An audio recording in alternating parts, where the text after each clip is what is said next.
আসসালামু আলাইকুম, আমি নাজমুল ইসলাম। তোমাদের সবাইকে অনেক অনেক শুভেচ্ছা জানাচ্ছি। আবারও আমরা ইজি অ্যাকাউন্টিংয়ের বোর্ড সলিউশন করার যে আমরা একটা চালাচ্ছি, বেসিক্যালি যে ধারাবাহিকভাবে যে ক্লাসগুলো নিচ্ছি তার একটা ক্লাসে অবশ্যই আমরা আজকে সলভ করবো হচ্ছে দিনাজপুর বোর্ড 2024।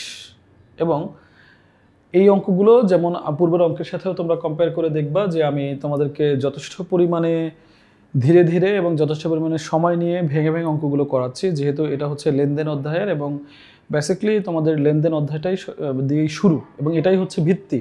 যেহেতু এটা আমার একটা পিলার, এটা হচ্ছে একটা ভিত্তি, এর জন্য আমি চেষ্টা করি এটাকে ব্যাকগ্রাউন্ড সহকারে বুঝিয়ে বুঝিয়ে অঙ্কগুলো সলভ করার।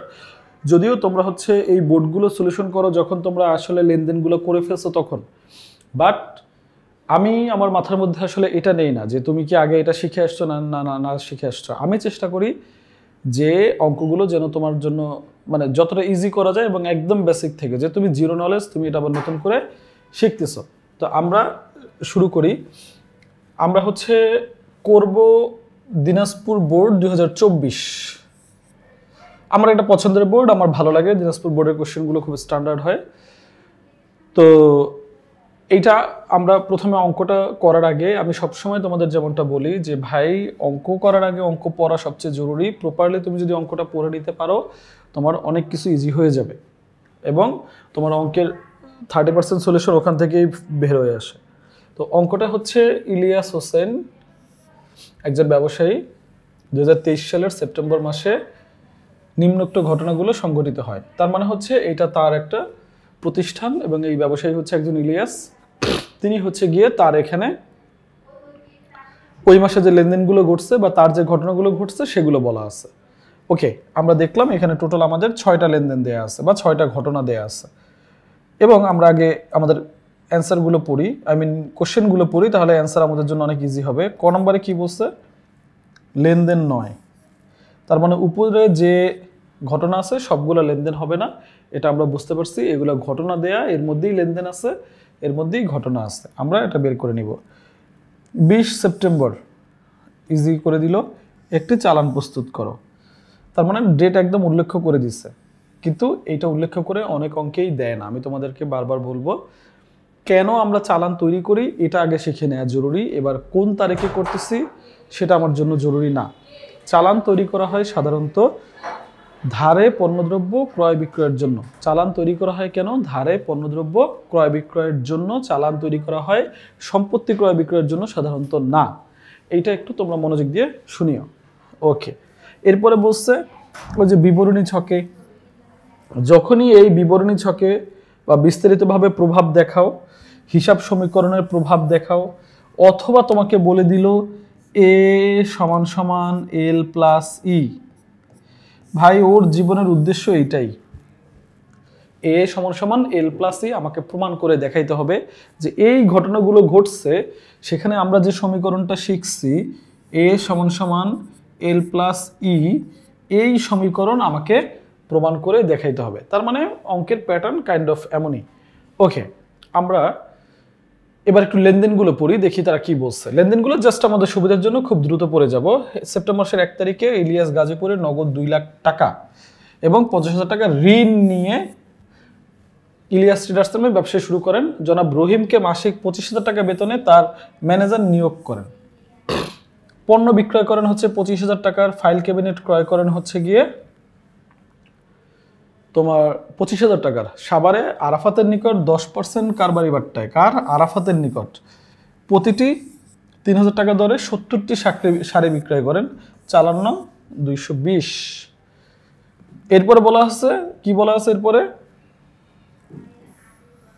এরপরে বলা আছে 30,000 টাকা মূল্যের একটি ডেলিভারি ভ্যান ক্রয়ের সিদ্ধান্ত গ্রহণ করলো। ডেলিভারি ভ্যান ক্রয়ের। ওকে, তো এই ছিল হচ্ছে তাদের ওভারঅল ঘটনা। এখন আমাদের খুঁজে বের করতে হবে যে এর মধ্যে কোনগুলা লেনদেন কোনগুলা লেনদেন নয়। আমি স্পষ্ট করে তোমাদের বলে দিছি যে ভাই, যদি প্রতিষ্ঠানের কোনো লেনদেন হইতে হয় তাহলে অবশ্যই ওই প্রতিষ্ঠানে তোমাকে আর্থিকভাবে একটা ইম্প্যাক্ট নিয়ে আসতে হবে। যদি আর্থিকভাবে কোনো পরিবর্তন না হয় সেটাকে আমরা লেনদেন বলে গণ্য করতে পারবো না। তার মানে যদি এই প্রতিষ্ঠানে লেনদেন হিসাবে গণ্য করতে হয় তাহলে অবশ্যই আর্থিকভাবে কোনো পরিবর্তন হওয়া জরুরি। আর্থিকভাবে কোনো পরিবর্তন না হলে সেটাকে আমরা লেনদেন বলে গণ্য করতে পারবো না। তাহলে আমরা দেখি এই ঘটনার মধ্যে কোনগুলো আর্থিকভাবে আমার লেনদেনে কোনো পরিবর্তন ঘটায় নাই। 1 তারিখে বলা আছে নগদ 2 লাখ টাকা এবং ঋণ 50,000 টাকা নিয়ে ব্যবসায় শুরু। তার মানে কি, ব্যবসায় শুরু করছি, প্রতিষ্ঠানে টাকা আসছে, সাথে সাথে আমার এই যে এ বাড়ছে, দেখো সাথে আমার দায় বাড়ছে আর ওনার সিকিউরিটি বাড়ছে। এখন বলতে পারো যে ভাইয়া দায় আর ওনার সিকিউরিটি কিভাবে বাড়লো, এক্সপ্লেন করতেছি তোমাদের জন্য। নগদ বাড়ছে, যেভাবেই টাকাটা নেই, ঋণ নেই আর নগদে নেই, পুরোটা আমার বাড়ছে, নগদ টাকা আসছে। ঋণ যেহেতু নিছি তার মানে এটা একটা আমার দায় বাড়ছে, এটা মালিক প্রতিষ্ঠানে ঋণ দেয় নাই, মানে টাকাটা মালিকের না, মালিক ঋণ নিয়ে এসে দিচ্ছে, তার মানে প্রতিষ্ঠান ঋণের জন্য দায়ী। আর ওনার সিকিউরিটি মানে কি, মালিক যতটুকু দেয় মূলধন, যেটাকে আমরা ক্যাপিটাল বলি, এই যে 2 লাখ। তার মানে আমার অ্যাসেট বাড়ছে, দায় বাড়ছে আর মালিকানার সাথে বাড়ছে, আর্থিক অবস্থার পরিবর্তন হয়েছে, তার মানে এটা লেনদেন। 5 তারিখে জনাব রহিমকে মাসিক 25,000 টাকা বেতনে ম্যানেজার নিয়োগ। তো ভাই কথা হচ্ছে সিম্পল, যদি ওইটা এমন কোনো আগাল বাগাল কথা বলা থাকে ভাই যেটা দিয়ে আসলে আমার আর্থিক অবস্থার পরিবর্তন হয় না, ওইটা আমাকে ট্রাপে ফেলার জন্য বলা আছে। এটা ভালো করে মনে রাখবা, ওইটা আমাকে কিসে বলা আছে, ট্রাপে ফেলার জন্য। ম্যানেজার আমি তাকে নিয়োগ দিছি, তাকে আমি 25,000 টাকা বেতনও দিব, ঠিক আছে, আমি কি তাকে এখন পর্যন্ত কোনো বেতন দিচ্ছি? দেই নাই। যেহেতু আমি তাকে এখন পর্যন্ত কোনো বেতন দেই নাই, তার মানে এইটা আমার লেনদেন না, এটা জাস্ট একটা কাইন্ড অফ কন্ট্রাক্ট, এটার মধ্যে আমার আর্থিক অবস্থার বিবরণে কোনো পরিবর্তন হয় নাই। বাট এই কথাটাই যদি বলতো যে বেতন প্রদান যদি বলা থাকতো তার মানে এটা একটা লেনদেন হতো। সো এই যে নিয়োগ দেয়া, সিদ্ধান্ত নেয়া, অর্ডার দেয়া, ফরমায়েশ প্রদান, চিন্তা করা, ঠিক আছে, কন্ট্যাক্ট করা, এই টাইপের যখন কথা বলা থাকবে তখন অবশ্যই সেটা আমাদের জন্য লেনদেন না। তার মানে আমরা একটা পাইছি ক নম্বরের। পণ্য বিক্রয়, স্বাভাবিকভাবেই এটা আমার একটা লেনদেন, কারণ বিক্রয় করছি, ওনার সিকিউরিটি বাড়ছে, মানে আমার আয় হয়েছে, রেভিনিউ। আর এদিকে বিক্রয় করছি, নগদ টাকা বাড়ছে, নগদ টাকা মানে আমার অ্যাসেট, তার মানে এটা একটা লেনদেন। ফাইল ক্যাবিনেট ক্রয় আমার একটা অ্যাসেট, কিসে ক্রয় করছি বলা নাই, তার মানে নগদে। তার মানে ফাইল ক্যাবিনেট যখন আমরা ক্রয় করছি তাহলে একবার আমার একটা অ্যাসেট বাড়ছে ক্যাবিনেটটা, সাথে আমার একটা অ্যাসেট মানে নগদ কমছে, এটাও একটা লেনদেন। সাভারে আরাফাতের নিকট, স্থান হচ্ছে সাভার, আরাফাতের নিকট, 10% কারবারি বাট্টায় প্রতিটি 3,000 টাকা দরে শাড়ি বিক্রয়। তার মানে বুঝতে পারতেছি বিক্রয় করছি, এটা আমার একটা লেনদেন। কারণ কি, এখানে আমি বিক্রয় করছি, তার মানে আমার ওনার সিকিউরিটি বাড়ছে, মানে রেভিনিউ যেটা বলি। আর কিসে বিক্রয় করছি, ধারে, তার মানে আমার একটা অ্যাসেট বাড়ছে। কি অ্যাসেট বাড়ছে, আমার প্রাপ্য বাড়ছে। কি বাড়ছে, প্রাপ্য বাড়ছে, আমার প্রাপ্য বেড়ে গেছে। ওকে, মনে থাকবে সবার? ওকে রান।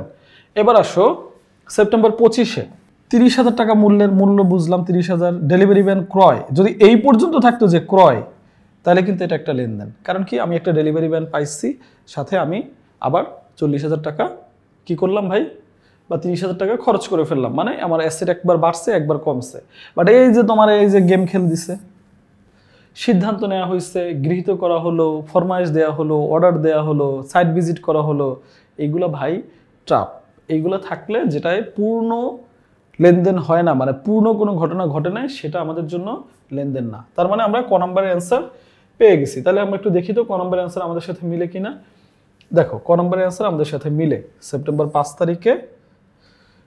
5 তারিখে ম্যানেজার নিয়োগ আর ডেলিভারি ভ্যান করার সিদ্ধান্ত, 25,000 30,000 যোগ করে 55,000 ক নম্বরের অ্যান্সার। এগুলো করতে 30 সেকেন্ডস লাগে, আসলে জাস্ট 30 সেকেন্ডস লাগে তোমার এইগুলা পরীক্ষার হলে করতে, যদি একটু ইউজড টু হয়ে যাও। এইগুলো দেখলেই খটাখট অ্যান্সার করে দিবা ভাই, কারণ জীবনে এত সময় এগুলোতে নষ্ট করা যাবে না, কারণ এরপরে তো আরো বড় অঙ্ক বা বড় বড় ইয়া থাকবে। ঠিক আছে, গেল। এই আমাদের ক নম্বরের অ্যান্সার শেষ। আমার বিশ্বাস তোমরা সবাই বুঝতে পারছো। তারপরে আবার বলে দেই, এই দুইটা লেনদেন হয় নাই, কারণ এখানে একটা হচ্ছে ফরমায়েশ মানে সিদ্ধান্ত গ্রহণ, আর একটা হচ্ছে নিয়োগ দেয়া, এর মধ্যে আসলে আর্থিক অবস্থার কোনো চেঞ্জ নাই। যদি তোমার লেনদেন হতে হয় তাহলে অবশ্যই তোমার প্রতিষ্ঠানের কোনো আর্থিক অবস্থার চেঞ্জ হইতে হবে, সেটা মিনিমাম দুইটা পক্ষ। এটা অ্যাসেট একবার বাড়তে পারে, কমতে পারে, দায় একবার বাড়তে পারে, অ্যাসেট বাড়তে পারে, বা মালিকানা সত্ত্ব বাড়তে পারে, অ্যাসেট কমতে পারে, দায় বাড়তে পারে, মালিকানা সত্ত্ব কমতে পারে, এভাবে করে দুইটা পক্ষকে প্রভাবিত করতেই হবে। বাট দেখো এখানে এখানে কিন্তু দুইটা পক্ষের একটা পক্ষেও কেউ কাউকে প্রভাবিত করে না। যেহেতু প্রভাবিত করে না, তার মানে কি? তার মানে ইজি যে ভাই এটা লেনদেন না। তো আমি তোমাদের গোপন কথা যেটা বলে দিই, এই যে সিদ্ধান্ত নেওয়া হলো, ফরমাইশ করা হলো, অর্ডার করা হলো, চিন্তা করা হলো, সাইট ভিজিট করা হলো, তারপরে হচ্ছে গিয়ে মিটিং করা হলো, এই টাইপের যে বিষয়গুলা, সেটা তোমরা আগে একটু ভালো করে বুঝে নিবা। ওকে, তাহলেই লেনদেন না শেষ। এবার আমরা খ নাম্বারটা শুরু করবো, ঠিক আছে ভাই? তাহলে খ নাম্বারটা আমরা হচ্ছে একটা চালান তৈরি করতে বলছে, চালান তৈরি করতে বলছে, ঠিক আছে? আমরা চালান তৈরি করব, সুন্দর করে করব, এটা যেন কোনোভাবেই তোমাদের ভুল না হয়। কারণ এই চালান একটা আসেই সাধারণত, এবং এই চালান একটা আসলেই আমার 4 মার্ক আমার জন্য কনফার্ম। সো আমি এটাকে কোনোভাবেই অবহেলা করব না, কারণ এই চালানের মধ্যে ভুল হওয়ার সম্ভাবনা ভাই নাই বললেই চলে। আর যার ভুল হবে তারে প্রচুর পরিমাণে আর্মি দিয়ে মারা উচিত, এমন টাইপের। কারণ এই চালানগুলো খুবই ইজি। সুন্দর, শুরু করি আমরা। তাহলে আমরা একটু কোশ্চেনে পড়ি, কেন এটা আমরা চালান করব, এইটা হচ্ছে কথা। এই গেমগুলো আমরা একটু বুঝে নিব, কেন এটা চালান হবে। আমি তোমাদের প্রপারলি এটা এক্সপ্লেন করবো ইনশাল্লাহ। দেখো ভাই, সিম্পল, আগে কথা মনোযোগ দিয়ে বলে নেই, তারপরে দিন দরবারে আসি। চালান আমরা করি কেন? চালান করি ধারে পণ্যদ্রব্য ক্রয় বিক্রয়ের প্রমাণপত্র। মানে এইটা হচ্ছে আমার একটা দলিল। এটা আমার কি? একটা দলিল। চালান হচ্ছে আমার জন্য একটা দলিল। কি দলিল ভাই? এই দলিল। এইভাবে একটা কাগজ থাকে, তার মধ্যে এইভাবে আবার ছোট একটা কাগজ থাকে, কাগজ বলতে একটা ঘর থাকে, এইখানে আমার বিবরণ টিবরণ সব কিছু মিলে টাকা থাকে, এইখানে তারিখ থাকে, এখানে আমার নাম টাম, আর এইখানে হচ্ছে আমার চালান নাম্বার, এখানে হচ্ছে কিছু শর্ত, এখানে হচ্ছে স্বাক্ষর। মানে এইভাবে একটা আমরা প্রমাণপত্র পাই, যেখানে উল্লেখ করা থাকে যে আমি তার কাছ থেকে ধারে পণ্য ক্রয় করছি অথবা ধারে পণ্য বিক্রয় করছি। আমি আবারও বলি, চালান মানে হচ্ছে ধারে পণ্যদ্রব্য ক্রয় বিক্রয়। চালান মানে ধারে পণ্যদ্রব্য ক্রয় বিক্রয়। চালান মানে ধারে পণ্যদ্রব্য ক্রয় বিক্রয়। নগদে হলে সেটা হতো কি? Cash memo. মনোযোগ দিয়ে শুনে নাও। চালান কে তৈরি করে? চালান বিক্রেতা তৈরি করে। অবজেক্টিভ একটা হয়ে গেল। চালান কে তৈরি করে? চালান বিক্রেতা তৈরি করে। চালান কখন হবে? ধারে ক্রয় বিক্রয়ের জন্য। কি ক্রয় বিক্রয়ের জন্য? পণ্যদ্রব্য ক্রয় বিক্রয়ের জন্য। পণ্যদ্রব্য কি? যেটা নিয়ে তুমি বিজনেস করো, যেটা তোমার বিজনেসের এলিমেন্টস, সেটা। ওকে, যেটা তোমার প্রোডাক্ট। তাহলে আমরা এবার দেখব যে চালান আমাদের এই 20 তারিখের লেনদেন দিয়েই করতে বলছে কেন? 20 তারিখেরটা কেন ধারে? দেখো ভাই, যখন শুধুমাত্র কোনো ব্যক্তি বা প্রতিষ্ঠানের নাম উল্লেখ করে, যখন শুধুমাত্র কোনো ব্যক্তি বা প্রতিষ্ঠানের নাম উল্লেখ করে কোনো ক্রয় বিক্রয় বলা থাকবে, সেটা অবশ্যই ধারে ক্রয় বিক্রয়। আর এই ধারে ক্রয় বিক্রয়ের জন্যই আমরা চালান তৈরি করি। দেখো, আরাফাতের সাথে আর অন্য কিছু নাই, নগদ নাই, ব্যাংক নাই, তার মানে কি? এটা অবশ্যই ধারে। বাট এটাকেই ওরা ম্যানিপুলেট করতে পারতো, যদি বলতো আরাফাতের নিকট থেকে নগদে, তখন কিন্তু আর এই আরাফাতের ভ্যালু থাকতো না। অথবা এখানে বলে দিত ব্যাংকে, তখনও কিন্তু এটার আর কোনো ভ্যালু থাকতো না। তবে গোপন তথ্য হচ্ছে, যদি এভাবে কারবারি বার্তা সহ ক্রয় বিক্রয় থাকে, সেটা সাধারণত কি হয়? ধারেই হয়ে থাকে। তো এখানে শুধু আরাফাতের নাম বলা আছে, অথবা এখানে কিন্তু আরাফাত ট্রেডার্সও বলা থাকতো, তাও কিন্তু এটা ধারে হইতো। কারণ শুধুমাত্র ব্যক্তি বা শুধুমাত্র প্রতিষ্ঠানের নাম যখন উল্লেখ করা থাকে, সেটা অবশ্যই ধারে লেনদেন। এর জন্য ওরা আমাদের 20 তারিখটা একদম উল্লেখ করে দিছে। ওরা ভালো মানুষ বলে আমাদের উল্লেখ করে দিছে। অনেকেই কিন্তু এমন ভালো মানুষ হবে না, তখন তারা তোমাকে সুন্দর করে বলে দিবে যে ভাই, উপযুক্ত লেনদেন দ্বারা একটা চালান তৈরি করো। তার মানে তোমাকে বুঝতেই হবে উপযুক্ত লেনদেন কি? ধারে ক্রয় বিক্রয়। তাহলে ধারে ক্রয় বিক্রয় কই? এই যে আমার ধারে ক্রয় বিক্রয়, আমি সুন্দর করে এটা বসাই ফেলি। আমি কি বুঝাতে পারছি তোমাদের সবাইকে ভাই? ওকে, তাহলে ধারে ক্রয় বিক্রয় অনুসারে আমরা চালানটা করব। তাহলে এখানে দেখো, 300 টাকা প্রতিটি, প্রতিটি মানে একটি, কতটি 70টি শাড়ি বিক্রয় করছি। চালান নাম্বারও দেওয়া আছে, এটা অনেক সময় থাকে না, তখন তোমরা তোমাদের মনের মতো বসাবা। তো আমরা দেখি একটা চালান কিভাবে তৈরি করতে হয়। এখানে আমরা অ্যান্সারটা একটু দেখি। দেখো নিচে খ নাম্বার দিয়ে এভাবে সুন্দর করে বলা আছে, ঠিক আছে। ইলিয়াস ট্রেডার্সের 20 সেন্টিমিটার স্কেল একটি চালান প্রস্তুত করা হলে, এটুকু লিখে দিবে। এটুকু লেখা সৌন্দর্য ভাই, আসলে অন্য সবার চেয়ে একটু ডিফারেন্স তো থাকতে হবে। চালান কে তৈরি করে? বিক্রেতা। তার মানে এই যে বিক্রয় করছে, বিক্রেতার নাম কি ছিল দেখছো? এগুলো দিয়ে পাজল হবে না। যার কাছ থেকে কিনছো, তুমি কিনলে সে বিক্রেতা, তুমি বিক্রি করলে তুমি বিক্রেতা। এই বিষয়গুলো নিয়ে কখনোই কিন্তু পাজল হওয়া যাবে না ভাই। সিম্পল কথা, এইখানে লিখতে হবে কার নাম? বিক্রেতার নাম। এবার তুমি কিনছো না তুমি বিক্রি করছো সেটা তুমি বুঝে এখানে নাম লিখবা, সিম্পল কথা। এবার আসি, এরপর এখানে চালান বলা আছে, ঠিকানা বলা আছে।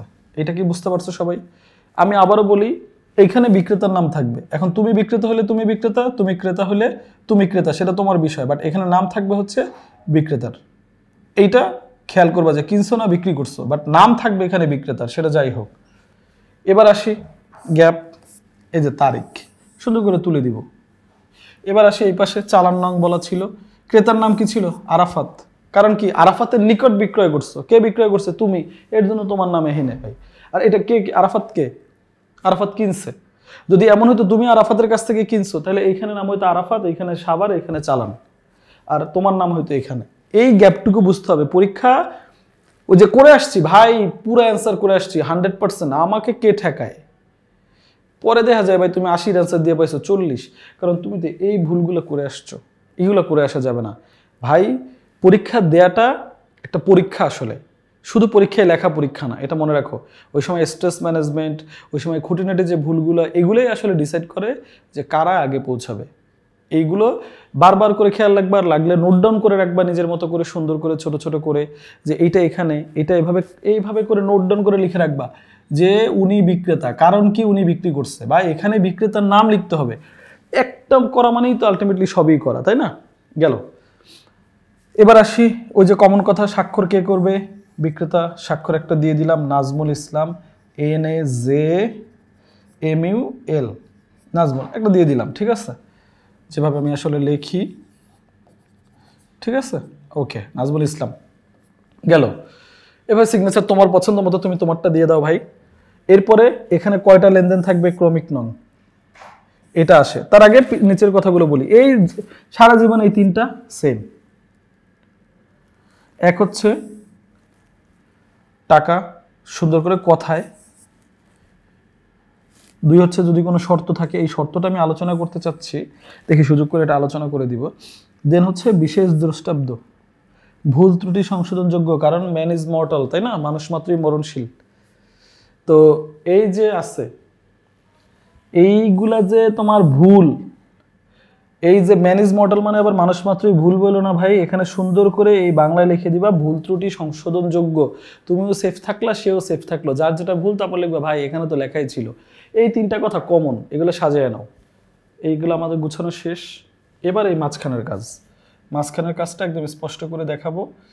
এর জন্য তোমাদের এগুলো সব আমি আবার একটু মুছে দিচ্ছি।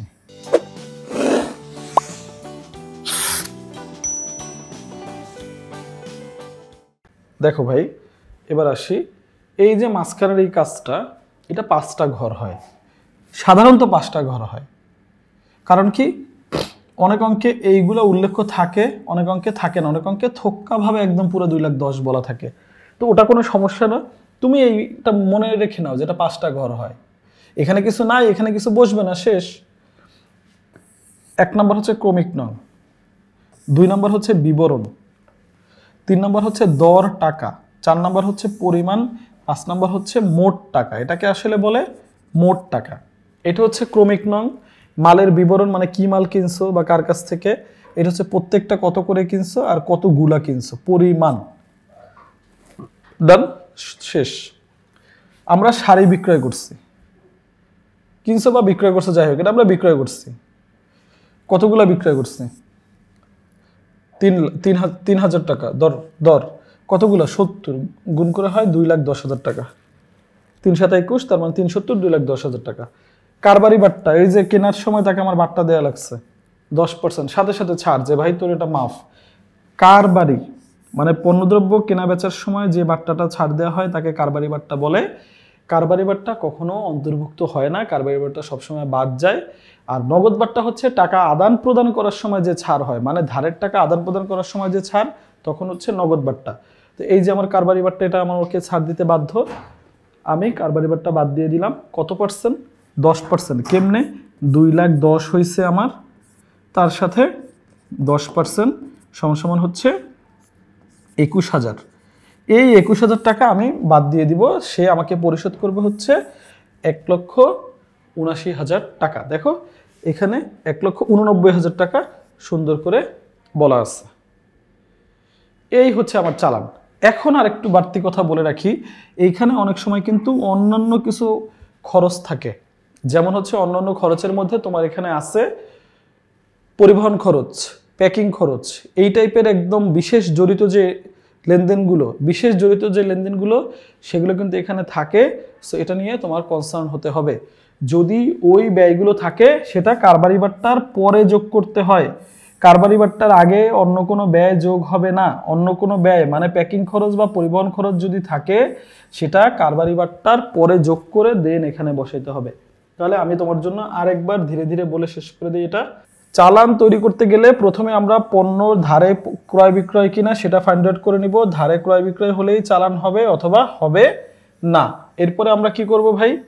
সিম্পল কাজ, আমরা এই যে বেসিক কাজ যেটা সবার জন্য করি সেটা আমরা এখানে বসাবো।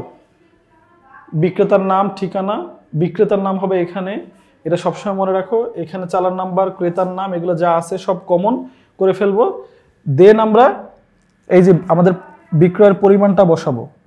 কারবারি বাট্টাটা বাদ দিয়ে দিব, কারবারি বাট্টাটা আমরা বাদ দিয়ে দিব। কারবারি বাট্টা কত পার্সেন্ট? 10%। কারবারি বাট্টা আমরা বাদ দিয়ে দিব। কারবারি বাট্টা বাদ দেওয়ার পরে আমাদের আনুষঙ্গিক কাজ শেষ। তারপরেও যদি অনেক সময় অন্য কোনো ব্যয় থাকে এটার সাথে, যেমন পরিবহন অথবা প্যাকিং, এই ধরনের কোনো ব্যয় থাকলে আমরা সেটা কারবারি বাট্টার পরে যোগ করব। কারণ পরিবহন আর প্যাকিং এর উপরে তোমাকে কেউ কোনো বাট্টা দিচ্ছে না, ওটা তার হাতে নাই, ওটা তোমার পার্সোনাল ডিল। সো সবসময় এগুলো মনে রাখবা যে প্যাকিং খরচ বা পরিবহন খরচ, বিক্রয় পরিবহন বা ক্রয় পরিবহন যাই হোক, সেটা হচ্ছে আমার কারবারি বাট্টা বাদ দেওয়ার পরে যোগ হবে। ওকে, গট ইট? যাক, চালান তাহলে আমরা শেষ করে দিচ্ছি। এবার আমরা যাব 3 নম্বরে। আমাদের 3 নম্বরে কি বলছে আমরা একটু দেখে আসি। ওই যে 3 নম্বরে বলছে এই কাজ হিসাব সমীকরণে অথবা বিবরণী ছকে এইভাবে বলে, বিস্তারিত প্রভাব দেখাও এগুলা বলে, অথবা এ সমান সমান এল প্লাস ই প্রমাণ করো। ওই যে প্রথমেই বলছে যে এটার কাজই এটা, তাহলে এবার আমরা এটা প্রমাণ করব। দেখি তো এখানে কোনো লেনদেন আমাকে উল্লেখ করে দিচ্ছে কিনা। না, এখানে আমাকে কোনো লেনদেন উল্লেখ করে দেয় নাই। তার মানে আমাকে কি করতে হবে এখন? অবশ্যই আমাকে সবগুলা লেনদেনেরই করতে হবে, তাহলে আমরা একটু চেষ্টা করি সবগুলা লেনদেনগুলো কিভাবে করছে দেখি। ওকে, সবগুলা লেনদেনের আমরা সমীকরণে যেটা আছে সেটা করব। তো এটা করতে গেলে আমাদের প্রথম কাজ কি? প্রথম কাজ যে ভাই এই যে আমার অ্যাসেট, এই ছক তো আমি পারি, এই যে দায়, এই ছক তো আমি পারি, এটা তো আমি পারি, কিন্তু এর আন্ডারে আমি এই যে কয়টা নিব এইটা তো আসলে আমি বুঝতে পারি না, আসলে এটা কয়টা হয়, কিভাবে হয়, এইটা আমাকে একটু বুঝান। তো এইগুলা হচ্ছে কাজ। তাহলে এইগুলা, এই যে মূলধন ও আজীবনের সি প্লাস আর ই মাইনাস ডি, তার মানে ও কি করবে? মূলধন হইলে যোগ, আয় হইলে যোগ, ব্যয় হইলে মাইনাস, উত্তোলন হইলে মাইনাস, এটা ওকে সাজাই রেখে দিলাম। এবার আমাদের কি করতে হবে ভাই? এবার আমাদের এই যে সম্পদের যে সাব এন্ট্রি কয়টা হবে সেটা খুঁজে বের করতে হবে। এটাই আসলে একটু এখানে তোমাদের বোঝার বিষয়, এটা আমাদের বোঝাটা জরুরি। তো আমরা দেখি আমরা কিভাবে ওটা খুঁজে নিয়ে আসতে পারি। তাহলে এখানে দেখো নগদ টাকা নিয়ে বিজনেস শুরু করছে, তার মানে নগদ একটা পাইছে। ঋণ নিচ্ছে, ঋণ নিলেও তো নগদ টাকা আসে, আর ঋণ একটা দায়, লায়াবিলিটি একটা পাইছি, তার মানে এল একটা পাইছি, এ একটা পাইছি। এই যে রহিমকে ম্যানেজার নিয়োগ, তো এটা তো আমার লেনদেনই না, এর কোনো সম্পর্ক নাই, ও বাদ। বিক্রয় আমার আয়, তার মানে আমার আর বাড়ছে, মানে ওই বাড়বে, পাইছি। পণ্য বিক্রয়, কিসে বিক্রয় করছি, এখানে কি কোনো কিছু বলা আছে, কোনো ব্যক্তির নাম বলা আছে? তার মানে যখন কিছু বলা না থাকবে তখন এটা নগদ। তো নগদ তো আমরা নিছি একবার, আর দরকার নেই।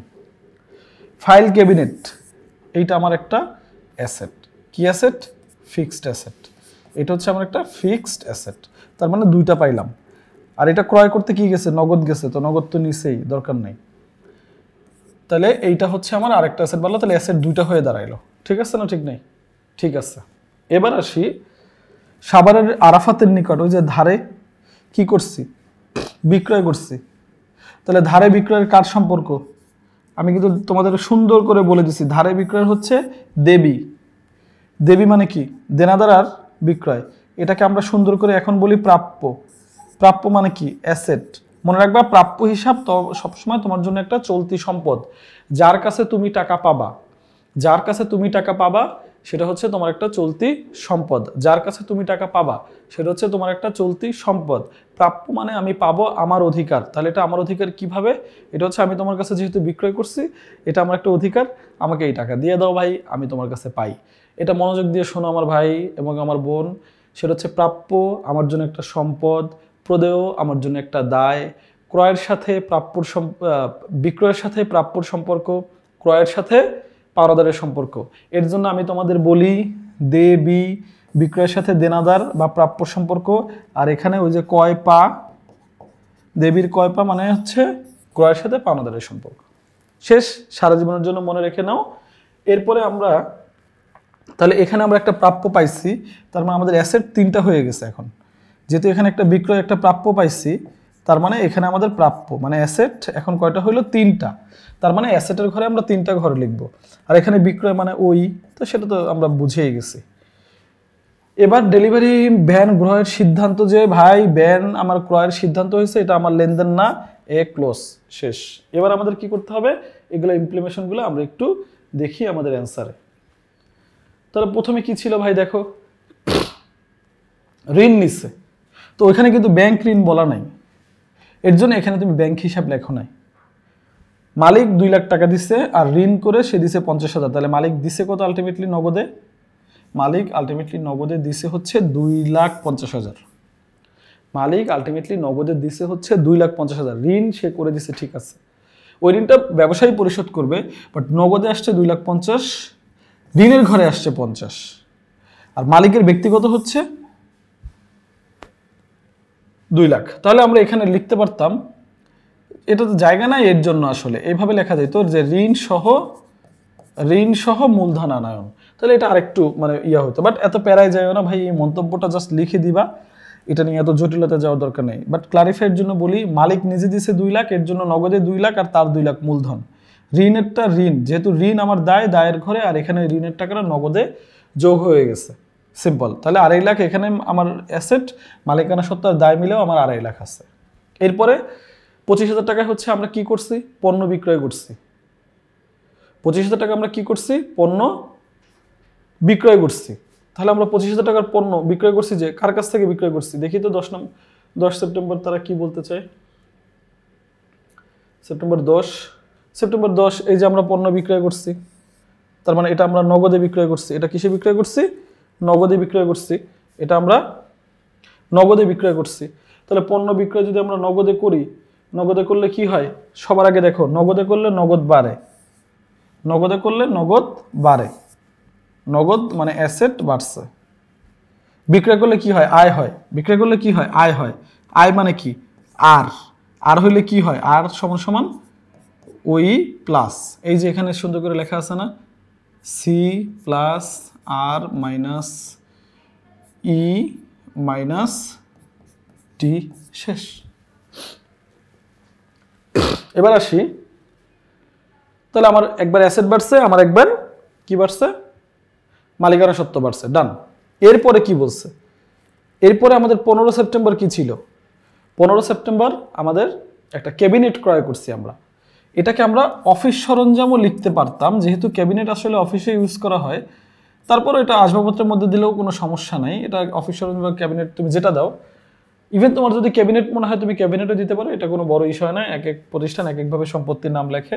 তো আসবাবপত্র আমরা লিখলাম, ক্যাবিনেট কিনছি, দেখো এটা বাড়ছে, এটা একটা ফিক্সড অ্যাসেট, আমার এটা প্লাস হয়েছে, আমি এর জন্যই এই ঘরটা রাখছিলাম। আর এটা আমার কিনতে গিয়ে নগদ টাকা চলে গেছে, আমার নগদ টাকা চলে গেছে, তার মানে আমি আমার নগদ টাকা এখান থেকে কি করে দিব, মাইনাস করে দিব। তার মানে সম্পত্তি ক্রয় বিক্রয় করলে তোমাদের আমি সবসময় একটা কথা বলছি ভাই, সম্পত্তি ক্রয় বিক্রয় হইলে সিম্পল একটা সম্পত্তি বাড়ে আর একটা সম্পত্তি কমে। এখানে আমার আয় ব্যয়ের কোনো সম্পর্ক সাধারণত থাকে না, যদি আমাকে আয় ব্যয়ের কথা উল্লেখ না করে যে লসে কিনছি বা লাভে কিনছি এভাবে যদি ওখানে ক্লারিফাই না দেয়া থাকে, সেটা অবশ্যই আলাদা করে দেয়া থাকে, যেটা তুমি দেখলেই বুঝতে পারবা। এরপরে আমরা আসি 20 তারিখে আমাদের কি বলছিল। 20 তারিখে আমাদের বলছিল যে আমরা কার কাছ থেকে বিক্রয় করছিলাম, আরাফাতের কাছে যে আমরা ওই যে বিক্রয় করছিলাম, এবং ওইটা যে আমাদের ওই যে চালানের মধ্যে 1,89,000 যে বের হয়েছে, তো ওই যে আমরা বিক্রয় করছি, বিক্রয় করলেই আমার জন্য মালিকানা সত্ত্ব বাড়বে। এই একটা গোপন তথ্য আবার মাথায় নিয়ে নাও, বিক্রয় করলেই আমার মালিকানা সত্ত্ব বাড়বে, সেটা নগদে হোক ধারে হোক ওটা আমার দেখার বিষয় না, বিক্রয় করলেই আমার মালিকানা সত্ত্ব বাড়বে, এই হচ্ছে কথা। তার মানে বিক্রয় করছি, মালিকানা সত্ত্ব বাড়ছে। এখন কথা হচ্ছে এটা আমি কিভাবে বিক্রয় করছি। এবার আসবে এই সম্পত্তিতে, এটা কি আমি নগদে করছি, তাহলে তো আমার নগদ বাড়তো। ব্যাংকে করছি, তাহলে আমার ব্যাংক বাড়তো। না, বিক্রয় করছি কিসে, ধারে। ধারে মানে কি, প্রাপ্য। প্রাপ্য মানে কি, আমার একটা সম্পদ, আমি তোমাদের বলছি, তো প্রাপ্যে আমার এখানে এটা যোগ হয়ে গেল। তাহলে সবগুলো শেষ। এবার আমাদের এটা মিলাইতে হবে। তারপর আমি আবার 2 মিনিট সময় নিয়ে তোমাদের শুরু থেকে একটু আবার আসি। মালিক নিজে দিয়েছে 2 লাখ, ঋণ করছে 50,000, সব মিলিয়ে নগদে আসছে 2.5 লাখ। ঋণের ঘরে 50,000, মালিকের মূলধনের ঘরে 2 লাখ, শেষ। নগদে পণ্য বিক্রয় করছি, বিক্রয় করলেই আয়, আয় মানে মালিকানা সত্ত্ব বাড়ছে, আর বিক্রয় করছি নগদে, নগদ বাড়ছে, শেষ। অফিস সরঞ্জাম কিনছি, সম্পত্তি কিনলে একবার সম্পত্তি বাড়ে একবার সম্পত্তি কমে, অফিস সরঞ্জামে সম্পত্তি বাড়ছে, আর এই যে আমার সম্পত্তি কমছে। কোন সম্পত্তি, নগদ। যদি এটা ব্যাংকে কিনতাম ব্যাংক, মানে তোমার সাথে যা ঘটবে ভাই তাই লিখবা, এর বাড়তি কোনো কিছু আমার লেখারও দরকার নাই, এর বাড়তি কোনো কিছু নিয়ে আমার কোনো কনসার্নও নাই।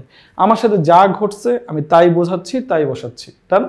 ওকে, এবার আসি লাস্টের যেটা ক্রিটিক্যাল তোমাদের কাছে মনে হতে পারে, বাট এটা ক্রিটিক্যাল না, এটা তো তোমার চালানেই করে দেয়া আছে। খ নম্বরে কি করছে, ধারে বিক্রয় করছি।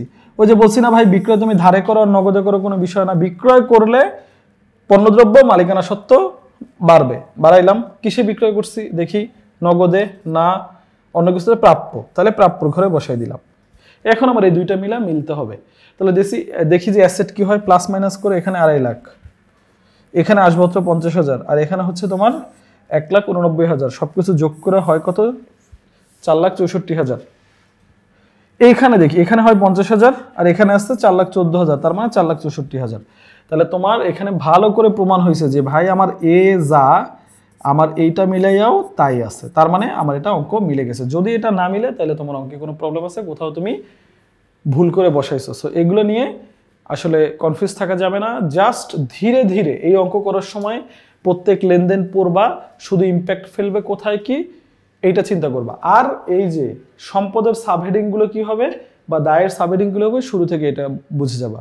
এভাবে যদি 4-5টা তুমি দেখো, মানে ভিডিও দেখো, বা এভাবে 4-5টা বোর্ড তুমি একটানা সলভ করো, আমি বিশ্বাস করি তুমি এটা প্রো লেভেলের হয়ে যাবা। এটা নিয়ে খুব টেনশন করার কিছু নাই। তো বোর্ড এটা আমরা এখন শেষ করে দিচ্ছি, যেহেতু আমরা ক খ গ 3টাই সলিউশন করছি। তো তোমাদের সবাইকে অনেক বেশি ধন্যবাদ যে তোমরা ধৈর্য সহকারে এই ক্লাসগুলো দেখতেছো, এবং আমি বিশ্বাস করি যে তোমাদের এই ধৈর্যের ফল তোমরা অবশ্যই পাবা। এবং তোমাদের প্রতি আমার সবসময় শুভকামনা, এবং সবসময় বলবো যে ভাই নিজেকে নিজে ঠকায়ও না, এই একটা রিকোয়েস্ট। নিজের যে কাজটা নিজের স্টুডেন্ট অবস্থায় সেটাকে সবচেয়ে ভালো মতো করো, যেন তুমি কখনো তোমার কাছে জবাবদিহি না করতে হয়। বোর্ডগুলো ভালো করে দেখো, বারবার করে প্র্যাকটিস করো, লাগলে বারবার করে রিভিশন দাও। কোনো প্রবলেম থাকলে তোমরা এটা আবার কমেন্ট সেকশনে বলতে পারো। সো এটা নিয়ে সবসময় ওয়েলকাম। আজকের জন্য আমরা এই বোর্ডটা শেষ করে দিচ্ছি। ধন্যবাদ।